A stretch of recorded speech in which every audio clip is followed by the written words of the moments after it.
all of you for coming. Just a brief background about how and why I'm here before I introduce the gentleman that I'm going to introduce to you. After playing 10 years of professional basketball, having a wonderful time, being healthy, I was introduced to mineral and vitamin nutrition. I had taken a few vitamins before, but thought I really didn't need anything. Thought I was fine and healthy and had played 10 years of sports, a professional basketball player, and I started to take the nutrition and found out it made a marvelous difference in my life. Now, I was very mad at the gentleman named Phil Oliver who introduced it to me for waiting so late because I had already retired. I said, Phil, I could have made millions more if you had introduced this to me earlier. But he told me all about Dr. Wallach and why mineral nutrition was so vital. Did some research, got an opportunity to meet this man that had done so much research for so many years and had not only done the research so that we could read it and learn about it, but so we could practically take it into our own lives and let it empower us and our families.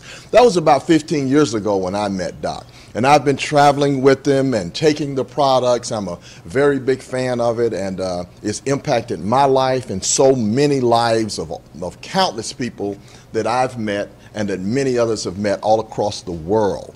So we kind of formed this family, and I'm glad to have you all as a part of it, glad to have Brandy and all of you to be here today. Now, Doc started work, as you know, Doc has a background that's very diverse. And Doc is very good at many different things. Of course, you know, he grew up on a farm where he had to learn about animals and what they eat and how to keep them healthy and so that they're productive. And so he took that and went on to college in Missouri and studied agriculture and became a veterinarian. And later, of course, Doc became a pathologist where he did all of these studies and traveled all around the world with Mutual of Omaha and learning why animals die, why humans die, did autopsies. So he learned to approach the problem from many different angles. And I think that is part of a solution in life. Somebody once said if your only tool is a hammer, everything looks like a nail. You know? So, but if you got a lot of different tools, you probably see problems in a lot of different ways and solutions in a lot of different ways. So Doc did a marvelous job of taking all of these solutions of counteracting diseases and illnesses. Of course, he was a physician for over 12 years. He's an acclaimed author, a speaker, and has done so many wonderful things as an entrepreneur and a business person that has made all of this accessible to us. And it really started in Atlanta years ago. Doc was doing a lot of work on cystic fibrosis. He was working at Emory. He was doing just a lot of phenomenal, groundbreaking work. So Doc did a lot of wonderful things outside of the loop that he was in. But now it's kind of coming back full circle. And he's been rewarded a very prestigious award for his work in selenium and all of the things that he's done to keep us healthy and impact all of our lives. And I'm not going to take up very much more of your time, and I'm going to have to leave very shortly.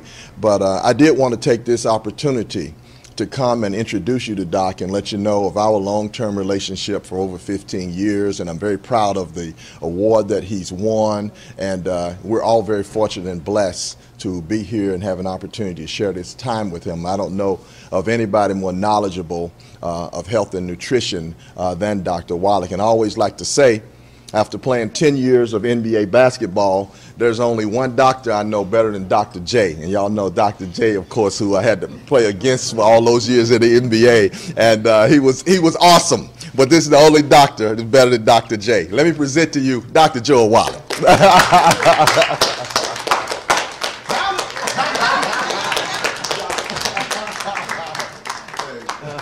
Thank you so much, Mike. And I really appreciate that. Man, to be competing with Dr. J. Okay, appreciate that. Appreciate all the kind words from yourself. And like Mike says, we've been working together for 15 years, not only in the Atlanta community, but the world. And so it's been a great thing.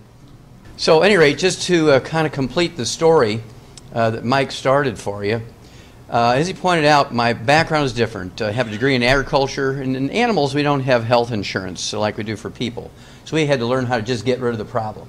There was no stringing things along over time and paying for what we call palliative treatment, where you just treat the symptoms. We had to get rid of the problem because agriculture is an economic industry, no health insurance for animals, right?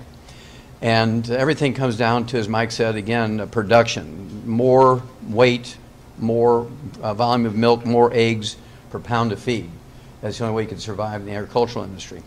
So we became very interested and very knowledgeable about nutrition and how it actually prevented as many as 900 different diseases and could triple lifespans of animals as opposed to pharmaceuticals and surgery. The situation was during the 1970s, actually was part of a big National Institutes of Health grant, which is called the Center for the Biology of Natural Systems out of Washington University in St. Louis, Missouri. And I was actually in Africa working on a big conservation project with white rhino and elephant. And because I was already a comparative pathologist, I had written the first scientific paper on a mass die-off in the United States from pollution. And they were interested in finding out how much pollution had to do with the causes of disease. And I was the only guy who had written a paper on it, so they called me back out of Africa to be the essentially the scientific director and the pathologist on the project. And I was supposed to do autopsies of zoo animals that died in the big zoos around the United States. What I found out was that every animal and every human being who dies of natural causes dies of a nutritional deficiency disease. And the book that came out of that's 1,200 pages. It's in the Smithsonian Institute as a national treasure, so I'm very, very proud of that work. And in my movement around, as they moved me around, because some zoos didn't have certain animals. In fact, they moved me from St. Louis to Chicago because the Brookfield Zoo in Chicago had whales and dolphins and porpoises, which the St. Louis Zoo didn't have, so I had to work with the whales and things. And then they moved me out here to the Yerkes Primate Center in Atlanta because of all the different primates. They had all the different types of monkeys and great apes and things. And they wanted me to work on that. And to make a long story short, I accidentally ran into something I'd never seen before. Turned out to be cystic fibrosis in these monkeys. The most significant accidental finding in laboratory primates in the 20th century. The information got to Dr. Schrauzer, who's the head of this organization that has given us this award. And I say us because it's been a team effort, including all of yourselves. The 2011 Klaus Schwarz Commemorative Medal. Now, this particular award has been given for 28 years, every year for 28 years, to international scientists all over Europe, China, Asia, Africa, South America, the United States, Canada. And these scientists are all MD, PhDs. They're all from the National Institutes of Health, the FDA, U.S. Department of Agriculture. I mean, this is pretty heavy stuff. I'm the first veterinarian and the first naturopathic physician to get the award. Okay, so I'm proud of that. This is what we're building this army for, the FDI Longevity 90 for Life Crusade. And if you listen to the radio program or if you get online and listen to the streaming, you'll hear me talk about this 90 for Life crusade to save America through saving our kids.